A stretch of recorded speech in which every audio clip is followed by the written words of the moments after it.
conditional sentences. We use these when we talk about possible or imaginary situations or events and the results of those events or situations. But every time I introduce this word in class, I always get the same reaction. Oh, teacher, this is so hard. I don't understand conditionals. Well, I get this a lot. I know it's a difficult situation, but I'm going to make it easy for you guys. I'm going to do a series of videos covering all the conditional sentence structures. So keep watching. You're going to like this, I promise.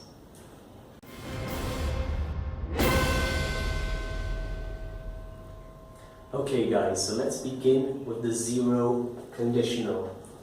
Now the zero conditional, actually before we talk about the zero conditional, let's talk about conditionals as a whole. Conditionals must consist of a conditional clause and a resulting clause. So with the zero conditional, we use it in two different scenarios. And these are the two scenarios. The first one is that something is always true. So we could talk about facts, things that we always know to be true. So for example, let's look at this sentence. When ice melts, we get water. So we have our condition. The conditional clause is when ice melts. The result, we get water. The other time that we're going to use the zero conditional is when we're talking about things that are generally true based on what we know. So let's look at these sentences here. Animals die if they don't eat.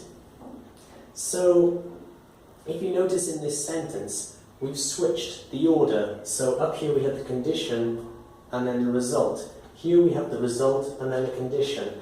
These can be interchanged. Animals die if they don't eat. We could also say, if animals don't eat, they die. So we could switch it. The next one. When the telephone rings, Mary always answers.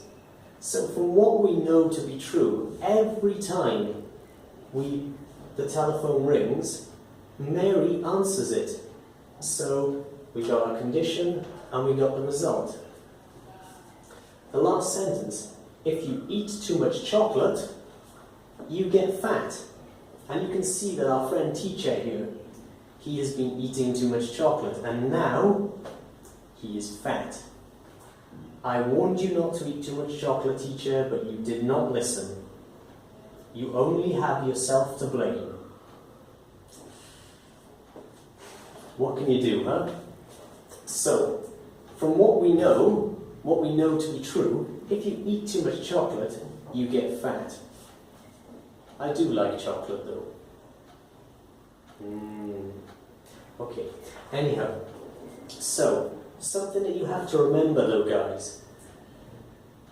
If the conditional clause comes before the result, you always separate the two clauses with a comma. If you look by here, we have a comma. If you look by here, there's a comma, and if you look at this sentence, we have a comma. But if you do it the other way around, like in this sentence, for example, where we have the result first, then you do not require the comma. Okay? So now I'm going to show you the structure of how this is formed.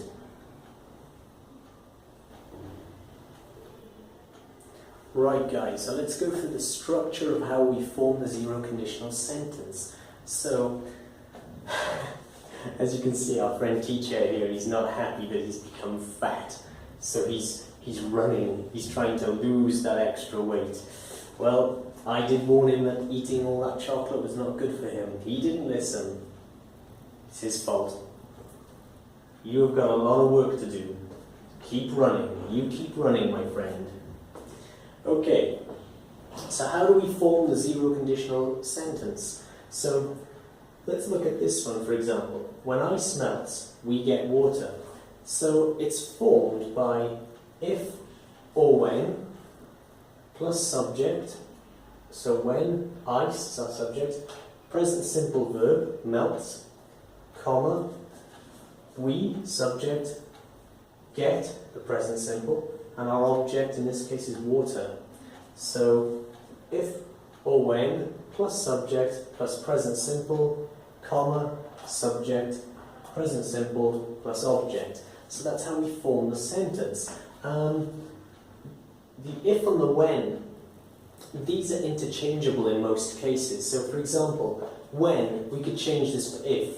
If ice melts, we get water. It means the same thing. One last thing that I want to tell you before I say goodbye is, in this sentence, if you eat too much chocolate, you get fat. The you, now I'm not specifying you personally, no. I mean you as in a generalization, so just people. So if people eat too much chocolate, they get fat. It means the same thing. So be careful with this, because in some of the other conditional sentences, like the first conditional, for example, you will find that if we say you, we're specifying you, you Alan, you Simon, we're specifying a person. So in this sentence, in the zero conditional, we're not. We're just talking about a generalization. Right, so if you look at this last sentence here, this tells us about comma. If you remember, we talked about if you changed the clauses for the result and the conditional clause, then you do not need the comma. Well, this sentence, when a conditional clause starts the sentence, it is separated from the main clause by a comma. This sentence itself is a zero conditional sentence because it is something that is always true. It has its comma, this is our conditional clause, and then this is the result. Okay guys, so I hope that helped you to understand how to use the zero conditional, and I hope you enjoyed this video. If you did, please subscribe if you haven't already done that, and I will see you in one of my future videos. Take care guys, bye bye.